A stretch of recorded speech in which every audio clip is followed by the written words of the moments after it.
La dame au chapeau s'en est allée. Le 2 août 2023, Geneviève de Fontenay a définitivement rendu sa couronne à 90 ans.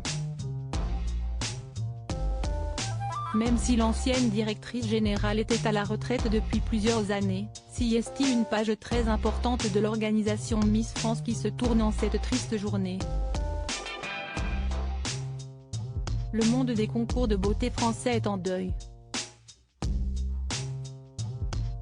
Triste jour que ce mercredi 2 août 2023. Aujourd'hui, Geneviève de Fontenay a quitté notre monde à l'âge de 90 ans.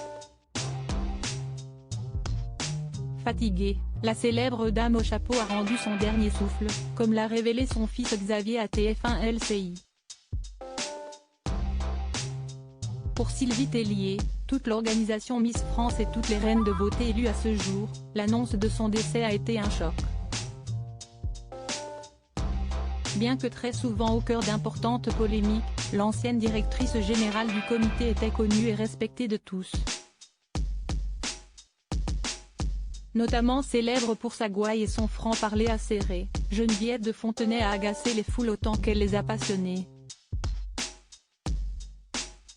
C'est en 1954 que Geneviève Mühlmann, de son véritable nom, intègre le comité Miss France en tant que secrétaire générale. Déjà mannequin pour la marque Balenciaga à cette époque, la jeune femme gravit très vite les échelons aux côtés de son compagnon Louis Poirot, alors délégué général du comité.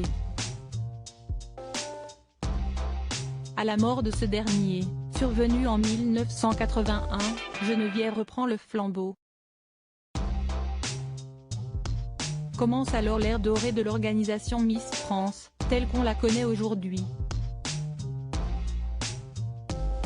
En 2008 pourtant, agacée par les nombreuses polémiques entourant les Miss récemment élues, Geneviève de Fontenay commence à faire part de son ras-le-bol général.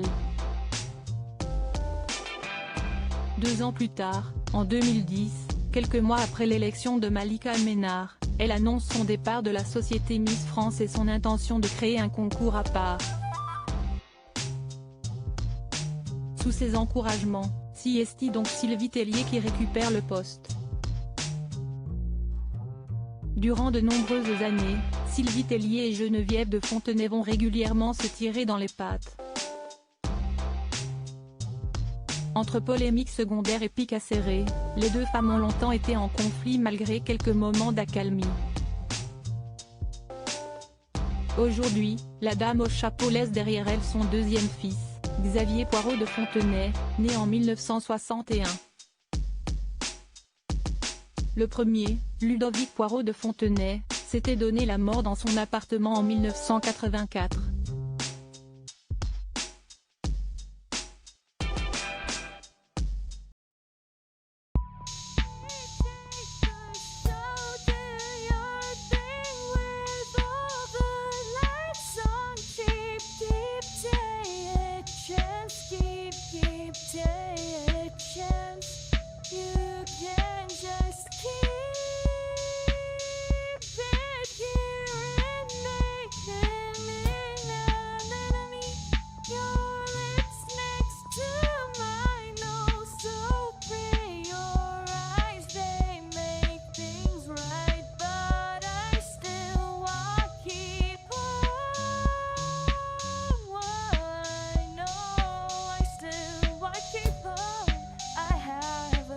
Keep it up, I have a